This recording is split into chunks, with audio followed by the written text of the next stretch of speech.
Let me to begin from the words of gratitude addressed to the organizing committee for the nice opportunity to extend my personal experience and to present the results obtained in several recent years.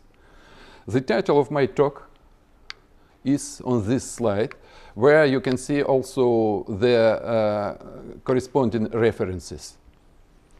Okay. To proceed, I like to at first to make a general remark concerning the question, what is spin? To what extent is it understandable as a classical notion? The successful application of the Bargmann-Michel-Telegdy equation shows that the correspondence between classical and quantum spin really exists, at least on three level with respect to the external field. The possibility to treat spin classically is especially important for the domain of relativistic energies, where the simple and clear physical picture is often found to be hidden under cumbersome perturbative calculations. This is an outline of my talk. In the first section, I discuss 1984 year experiment of Novosibirsk group. In two next paragraphs, I'm going to remind the principal facts in the theory of spin radiation, as they are known in QED and CED, in quantum and classical electrodynamics. Then the comparison between Frankl and Lorentz Bargmann-Michel-Telegdy model in what concerns the spin effects in radiation will be given. Spin light and conditions to observe it are discussed in two last sections from the viewpoint of Frankel model. And then I show my conclusions. Okay. Let us look now at this elementary diagram depicting the Novosibirsk 1984 year experiment. Two positron bunches were circulating along beam line, being in diametrically opposite positions on the orbit. In rectilinear part of the ring, the Siberian snake was disposed. The field strength in the central part of the snake was several times bigger compared to the guiding field of accelerator. The radiation came just from this region.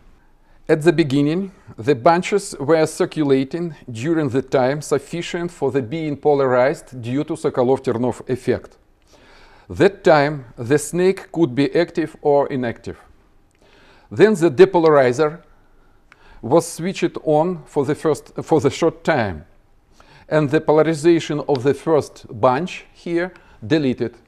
The measuring quantity was this quantity where n.1 and n.2 are counting rates measured at the moments of transitions of this bunch through the central gap of the snake.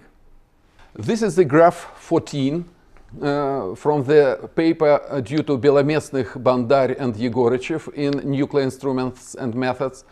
Here is the quantity shown at the previous slide, and now you can see these arrows which show two options of the experiment. These points, they are square-wise, correspond to the option when two fields were parallel. I mean the field in the central gap of the snake and the guiding field of accelerator. Note that second bunch, which remains polarized, was mostly in a ground spin state with respect to Wigler central part magnetic field. So you can conclude that because the n.2 is in denominator of that ratio, you can conclude that radiation from second bunch was bigger compared to the radiation from the first unpolarized bunch. The squares and circles on that graph are succeeded one after another. This vertical line shows it explicitly. The squares, the slopes here correspond to gradual restoration of the polarization of the first bunch due to Sokolov-Ternov effect. I mean these slopes of that measurement process. At first sight, this result looks paradoxical. One should have supposed that the enhancement of radiation takes place when in the rest frame of the charge, its magnetic moment is in opposition to magnetic field, and respectively, its magnetic energy is positive, thus resulting in transition to ground spin states. Note that for the quantum electron, neither selection rules which would forbid such transition exist, to say nothing of classical electrons. Now I'd like to move to theory. Generally, the spin radiation effects in high-energy beam physics are exhibited through the dependencies of the radiation rate and radiation power on the spin direction. The bolometric characteristics of radiation are functions of those invariants here. The first, among those, the first two are purely field quantities. The rest of them depend, in addition, on conserved combinations of momentum and spin of the particle. Parameter chi here, which plays an important role in what follows, has this typical value where h omega is photon energy of the photon radiated by electron, and E is electron energy. The figures show the conditions of experiment in Novosibirsk and at Hera in Hamburg. In what follows, I am going to discuss the external fields with this pseudoscala equal 0, so that the only differences between backgrounds could be connected with the sign of this invariant. Negative and positive signs of that invariance corresponds to electric and magnetic fields, and zero value of that corresponds to crossed field option. You should know that all these types of fields are dynamically distinct, so that the question arises as to the different behavior of radiation rate and radiation power for these three types of backgrounds. In reality, however, in the ultra-relativistic case, the crossed field universality takes place. For almost all directions of the particle momentum, the external field looks crossed in the rest frame of the charge. This fact was established in 1964 paper due to Nikishov and Ritus, and the manifestation of that universality one can see from this expression for the quantum electrodynamic expression, from this expression for quantum electrodynamic radiation rate. The coefficients of this expansion are shared by all three types of external fields indicated above. Lambda orbital is a classical quantity corresponding to the imaginary part of the classical mass shift. Those formulas were found for three yet mentioned backgrounds in this paper: Ritus crossed field, Bayer Tsai Yildiz magnetic field, and electric field in my paper. Below stands an asymptotic representation. Look here, please. An asymptotic representation for the radiation power.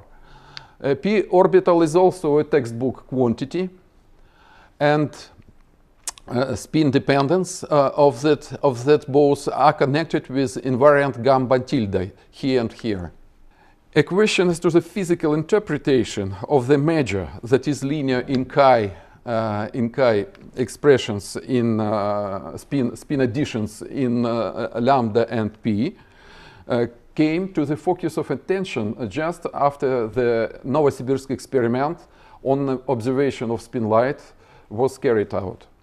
A detailed quasi-classical insight into synchrotron radiation magnetic field embarked on by these authors Bordovits and Ternov-Bagrov in their paper From Physics Успехи helped to isolate effects of polarization and the recoil effects.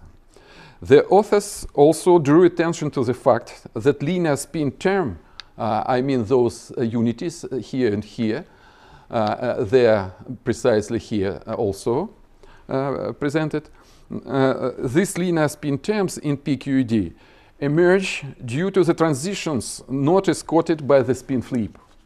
However, their consideration shelved the question why an electron is better radiating in a state which has a minimal magnetic energy. We see that just the same question could be addressed to the linear spin term in lambda. I should mention that consideration due to Bordovits and Ternov-Bagrov were concerned only magnetic field option. The zeta terms here and here are the gamma tilde terms from there, and this zeta corresponds to projection of the spin on the rest frame magnetic field in rest frame of the charge. With the assistance of this formula, with the assistance, the notations HR is the rest frame magnetic field, and zeta is, as I told, is a projection on this direction. We can conclude that Bargmann-Michel-Telegdy particles, it has these spin additions to classical radiation rate and classical radiation power, better radiates when its spin magnetic energy is positive. Quantum electron behaves precisely in the opposite manner. Let me shortly comment upon the scheme of computing of lambda orbital, p orbital, and those spin additions to this classical, which are denoted here as lambda spin orbital classical electrodynamics and p spin orbital classical electrodynamics.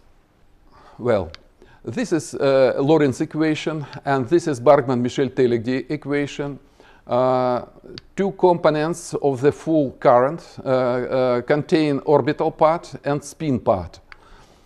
Here mu alpha beta is magnetic moment tensor introduced for the first time by Frankl in 1926.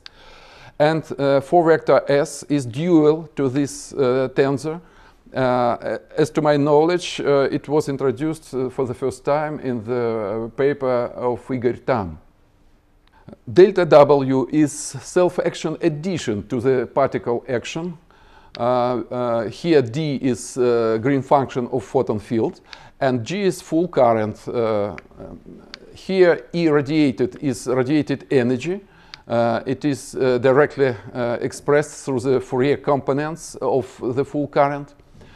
Because of constant character of the background, of the external field background, both quantities are proportional to the proper time the charge stays in external field. So we can define the classical mass shift, and because current J contains two terms, two contributions, we can conclude that there are purely orbital, purely spin, and crossed contributions which are called spin orbital. Here stands the time formation, proper time formation, which could be extracted from this integral. Okay. Now I'll briefly dwell upon a Frankl approach to the spin dynamics. This is the Lagrangian of Frankl model, and here stands the usual interaction between charge and the electromagnetic field. And this is term which corresponds to magnetic moment interaction. This T is kinetic energy which is connected with particle spin. This term could make a problem because it does not observe in nature. But equation of motion, this is trajectory equation and this is spin equation of motion, and this second constraint lead to exact conservation of that quantity, so that problem were reduced. Okay. The conservation conditions applied to these two constraints lead to following two expressions here and here. The first expression determines the Frankel addition to the particle mass, and here it emerges for the first time. As to the second Lagrange multiplier A, we see that it could be determined in recurrent nature through this expression. But this expression one can apply consecutively. In the case of constant background, the second relation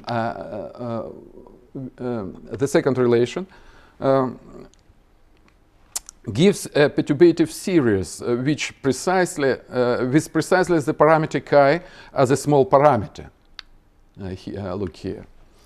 In this way, we obtain following important estimates. Here tau c is Compton time, and this perturbation series gives more simple variant of trajectory equation. One can easily see that this is an equation of the Lorentz time with only modification, which is here. This is the full mass of the electron, including the Frankel addition here. Those estimates are related to the neglecting terms in this equation of motion. Here the mass surface equation also has a usual form because this term is sufficiently small. Here I introduced, as you can see, I introduced this multiplier. I call it Frankel Multiplier, which generally has this order of magnitude, and for g equal 2, it is of the order of chi. Doing in this manner, we're able to obtain this important relation, which shows that Frankel mass is a rather slowly varying quantity. The main estimate of that variability is here. To obtain lambda orbital and p orbital in Frankel theory, first we should take into account that with the chi-squared accuracy, the equation of motion coincides with a Lorentz equation, with only modification. This is full mass, as I have told. The second point is that two quantities, lambda orbital and p orbital, considered as the functions of the parameter mass, should be understood differently. Lambda orbital is determined by the self-action and should be considered as function depending on velocities and coordinates. At the same time, the synchrotron radiation power here is considered as a function depending on particle momentum and coordinates because it relates to the particle energy. Taking all pieces together, we obtain in the final analysis the full equalities, I mean sign and coefficient, between quantum and Lorentz-Frankel classical electrodynamics spin additions to radiation rate and radiation power. You can see this coincidence here. It remains to say some more on the observability conditions.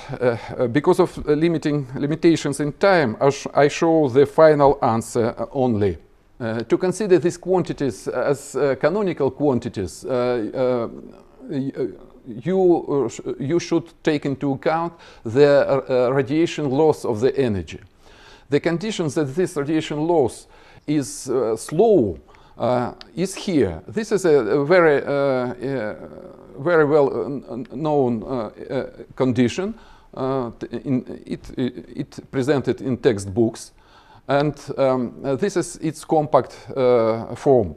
Note that alpha contains Planck constant in denominator and chi in nominator, so that the product is purely classical parameter.